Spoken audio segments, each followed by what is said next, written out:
मदनी नहीं बगदादी जिहादी। सवाल यह है कि यह बात किसने कही, लेकिन उससे पहले हम आपको बताते हैं कि किस तरीके से मदनी के बयान पर चौतरफा विरोध जारी है। मदनी के खिलाफ वीएचपी ने मोर्चा खोल दिया, सड़कों पर उतर आए, जमकर नारेबाजी शुरू हो गई। जरा इसे गंभीरता से देखिए।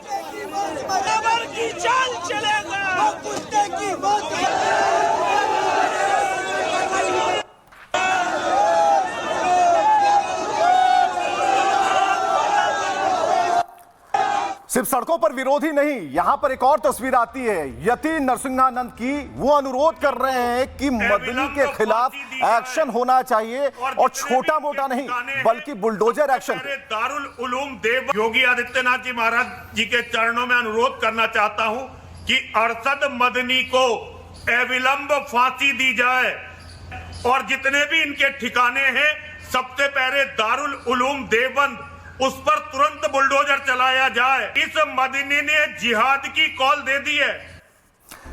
तो आपको लग रहा होगा कि ये विरोध क्यों हो रहा है। ये विरोध इसलिए हो रहा है कि आतंकियों की तरह अब ये मुस्लिम युवाओं को जिहादी मानसिकता से जोड़ने की कोशिश कर रहे हैं।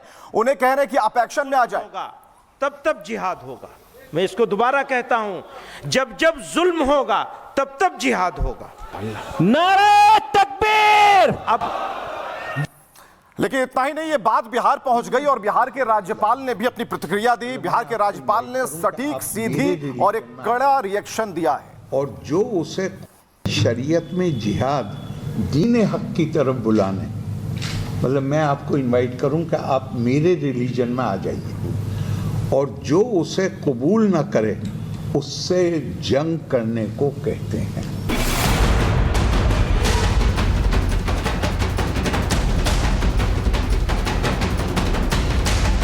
जब जब जुल्म होगा तब जिहाद होगा। ये कहना कि भारत में जिहाद होगा एक बहुत ही इररिस्पॉन्सिबल, गैर जिम्मेदारी से भरा हुआ एक वचन है।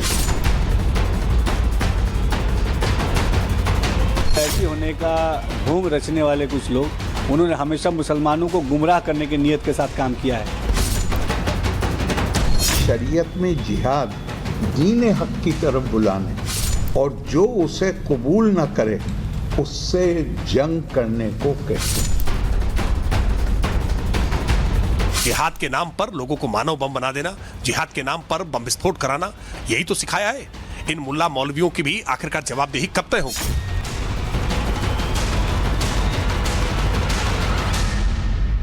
मुश्किलात जिंदगी की अलामत है। मुर्दा कौमें मुश्किलात में मुब्तला नहीं होती, वो तो सरेंडर कर देती है। वो कहेंगे वंदे मातरम पढ़ो तो पढ़ना शुरू कर देंगे। इस प्रकार के बयान दे करके जो सोचते हैं कि उनकी दुकान चलती रहेगी, तो अब वो ऐसी दुकानें चलने वाली नहीं है।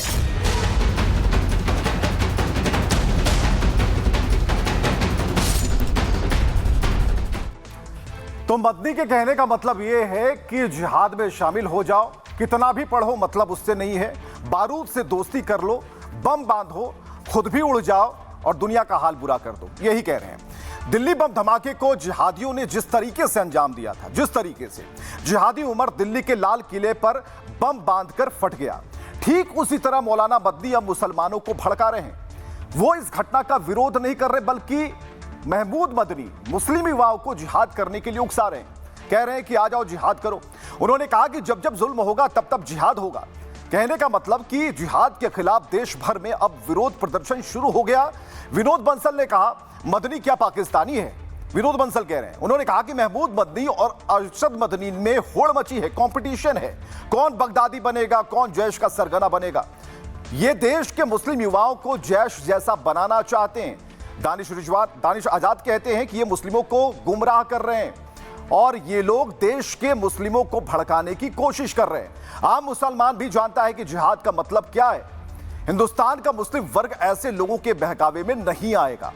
यति नरसिंहानंद कहते हैं कि मदनी को तुरंत फांसी दे दी जाए, तुरंत फांसी पर लटकाइए। मदनी के सभी ठिकानों पर बुलडोजर चलना चाहिए। ये मुस्लिमों को मारकाट करने के लिए जिहादी बना रहे हैं। मदनी ने जिहाद की कॉल दे दी है, देश के लिए यह ठीक बात नहीं है। तो सवाल यह है कि जो मदनी कह रहे थे वो किसके लिए कह रहे थे? विनोद बंसल ने साफ तौर पर इनकी भी, यानी कि मदनी ब्रदर्स की भी तुलना कुछ नामों से कर दी है। उनकी जुबान से सुनिए। आप भारतीय नागरिक नहीं है क्या? आप क्या पाकिस्तानी है क्या? या टर्की या सीरिया से आए हैं? आप कोई इंपोर्टेड एनिमल हैं क्या? समझ में नहीं आता कि किस तरह की गणित मानसिकता के लोग शिकार हैं। आप देखिए कि दोनों मदनियों में मुझे लगता है एक होड़ मची हुई है कि कौन बगदादी बनेगा और कौन जो जैसे मोहम्मद का सरगना बनेगा। समझ में नहीं आता कि ये दो भाई भतीजा बात जो है ना, देश की पॉलिटिक्स से पूरा समाप्त हो चुका।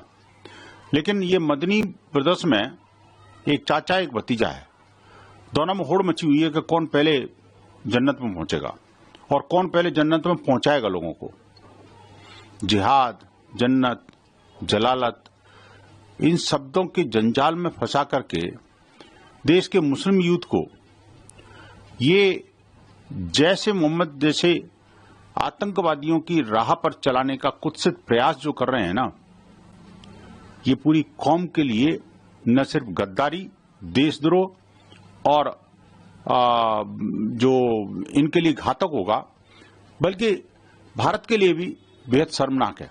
कौन बगदादी बनेगा, कौन जैश का सरगना बनेगा, ये देश के मुस्लिम युवाओं को जैश जैसा बनाना चाहते हैं। दानिश आजाद कहते हैं कि ये मुस्लिमों को गुमराह कर रहे हैं और ये लोग देश के मुस्लिमों को भड़काने की कोशिश कर रहे हैं। आम मुसलमान भी जानता है कि जिहाद का मतलब क्या है। हिंदुस्तान का मुस्लिम वर्ग ऐसे लोगों के बहकावे में नहीं आएगा। यति नरसिंहानंद कहते हैं कि मदनी को तुरंत फांसी दे दी जाए, तुरंत फांसी पर लटकाइए। मदनी के सभी ठिकानों पर बुलडोजर चलना चाहिए। ये मुस्लिमों को मारकाट करने के लिए जिहादी बना रहे हैं। मदनी ने जिहाद की कॉल दे दी है, देश के लिए ये ठीक बात नहीं है। तो सवाल ये है कि जो मदनी कह रहे थे वो किसके लिए कह रहे थे। विनोद बंसल ने साफ तौर पर इनकी भी यानी कि मदनी ब्रदर्स की भी तुलना कुछ नामों से कर दी है। उनकी जुबान से सुनिए। आप भारतीय नागरिक नहीं है क्या? आप क्या पाकिस्तानी है क्या? या टर्की या सीरिया से आए हैं? आप कोई इंपोर्टेड एनिमल हैं क्या? समझ में नहीं आता कि किस तरह की गणित मानसिकता के लोग शिकार हैं। आप देखिए कि दोनों मदनियों में मुझे लगता है एक होड़ मची हुई है कि कौन बगदादी बनेगा और कौन जो जैसे मोहम्मद का सरगना बनेगा। समझ में नहीं आता कि ये दो भाई भतीजा बात जो है ना, देश की पॉलिटिक्स से पूरा समाप्त हो चुका। लेकिन ये मदनी ब्रदर्स में एक चाचा एक भतीजा है, दोनों में होड़ मची हुई है कि कौन पहले जन्नत में पहुंचेगा और कौन पहले जन्नत में पहुंचाएगा लोगों को। जिहाद, जन्नत, जलालत, इन शब्दों के जंजाल में फंसा करके देश के मुस्लिम यूथ को ये जैसे मोहम्मद जैसे आतंकवादियों की राह पर चलाने का कुत्सित प्रयास जो कर रहे हैं ना, ये पूरी कौम के लिए न सिर्फ गद्दारी, देशद्रोह और जो इनके लिए घातक होगा, बल्कि भारत के लिए भी बेहद शर्मनाक है।